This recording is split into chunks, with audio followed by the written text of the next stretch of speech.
Your head is your main energetic point. When negative energy is sent towards us, it's first going to hit the head and move towards other energetic points on the body. So very important for us to protect our minds and our crown, because when our mind is scattered, when our thoughts are under domination, then that opens the door for other types of attacks. Hello, beautiful people. It is Oshun Kimmy, and today we are talking about a very particular type of witchcraft attacks, which I refer to as mind manipulation magic, because this type of magic will work to influence your thoughts and will directly target the energy points on your body that is associated with your mind and mental processes, which is your crown chakra at the top of your head and your third eye chakra in between your eyebrows.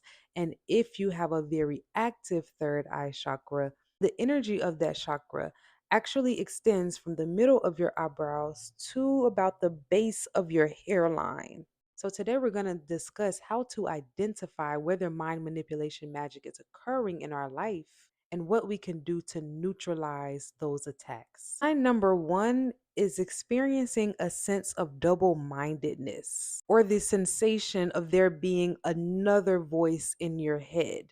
In addition to your own voice, it could sound like that there is another voice being projected into your mind as well.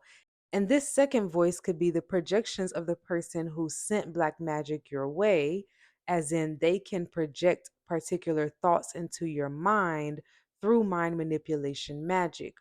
Or the second voice could be the voice of any spirits or negative entities that they sent your way. When the magic is intended to target your mind and your mental processes, those spirits will essentially send auditory messages and things into your mind, which gives you this sense that there is another voice in your head or speaking directly to you. And when it comes to hearing a second voice in your head, the thoughts are usually very self deprecating. They're usually negative thoughts about yourself or about other people around you.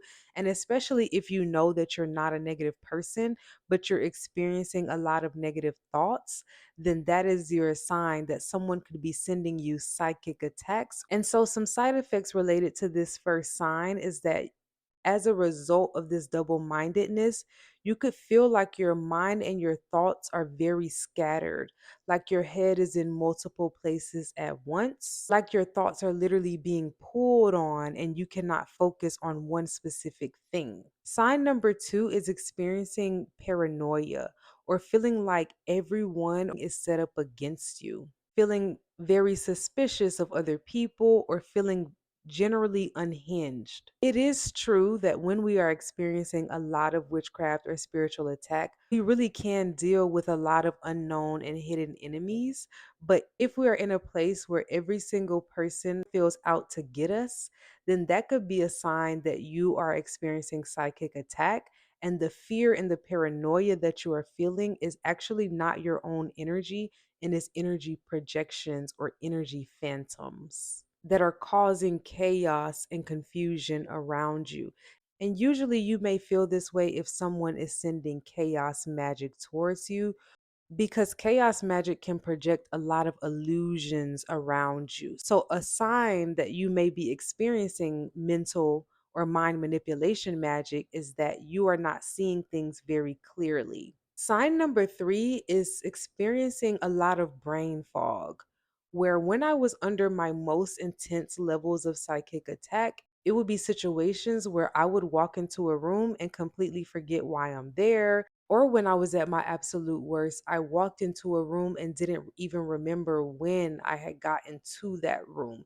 And so, if you are experiencing a lot of mind manipulation magic, it could feel like there are extreme gaps in your memory. It could feel like someone else is steering your mind. If you've ever seen a light orb where you've seen little balls of white light, then negative energy looks similarly, except for it will look like black orbs. And these black orbs can literally look like little black flare balls.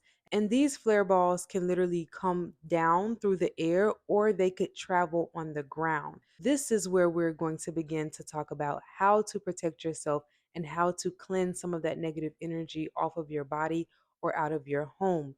because if negative energy is being sent to you, then that energy will also begin to manifest in your home. So let's start with the simplest thing, which is covering your head. I also recommend wearing particular colors for protection. Dark purple is a very good color for crown chakra protection because the crown chakra is associated with purple. White, of course, is the color of purity, and it is very hard for negative energy to penetrate the color white. I also like the color yellow when we are fighting against depressive and dark thoughts. So working with the colors that corresponds to your cause will be very helpful. And if you choose to begin to wrap your head, you can amplify that spiritual protection by adding herbs. Fresh herbs is best. You could take you some sprigs of thyme, some sprigs of sage, place it onto your head, and then wrap your wrap around those herbs. And now let's talk about one of the most powerful ways to protect your mind from mind manipulation magic, which is head washes. And a good head wash will usually consist of herbs, salt, and some type of either spiritual cologne, spiritual oil, or lime or lemon. And so here's an easy head wash that you can do at home when you are feeling any of these symptoms that I've been discussing. You can get peppermint, rosemary, or basil, or all three. Put them in a bowl with some salt. It could be regular salt, sea salt, Epsom salt. Make your choice. Add in some lime and or some peppermint oil, and you're going to mix that together. Say any prayers you may need to say or any affirmations. And then you're going to scrub your head with that herb and salt mixture really well. Scrub your scalp, scrub your hair, and then rinse in cold water. And you are guaranteed to feel your head very refreshed, especially if you use the peppermint oil. The head washes that I'm giving are powerful, but they are general. And so sometimes our situation can call for very particular herbs. And so if you are in a situation where you're wondering what type of head wash you would need, what type of spiritual bath or floor wash you would need, I would definitely recommend booking a personal reading or consultation. The link to my Etsy shop will be in the description of this video or pinned in the comments. And since, as I discussed, negative energy could either be sent down onto our crown or negative energy can move low to the ground across your floors, this is where I recommend doing a floor wash. And frankly, I spiritually cleanse my floors every week, sometimes twice a week, just depending on the energy of the home. If you have spiritually cleansed yourself, you've smudged your home, but you still feel like there's some negative energy in the place, then that could very well be your sign that you need to spiritually mop your floors. You can add in the herbs that I just talked about, rosemary, basil, thyme, into some boiling water. Once it has boiled for about 15 to 30 minutes, you're going to add that to a mop bucket, add in some ammonia and a little bit of dish soap, and mop your floors with this mixture from the back of your home to the front of your home. I personally like to do a removal floor wash, which will get rid of negative energy. And then a couple of days later, follow up with an attraction floor wash that will bring in positive energy. When it comes to protecting our mind, we have to be very proactive. So get into a routine where you are regularly washing your head. You're regularly doing a floor wash. You are regularly speaking out loud against any negative thoughts that may be trying to infiltrate your aura and your reality. So, yes, you can set boundaries when it comes to your own energy. Thank you, beautiful people, for watching this episode. Of course, I am open to hearing the tips that you have for protecting your mind and protecting your thoughts. And let me know in the comments the types of things you all would like to hear me talk about on this channel. Thank you all so much for listening. Peace and blessings. Selah.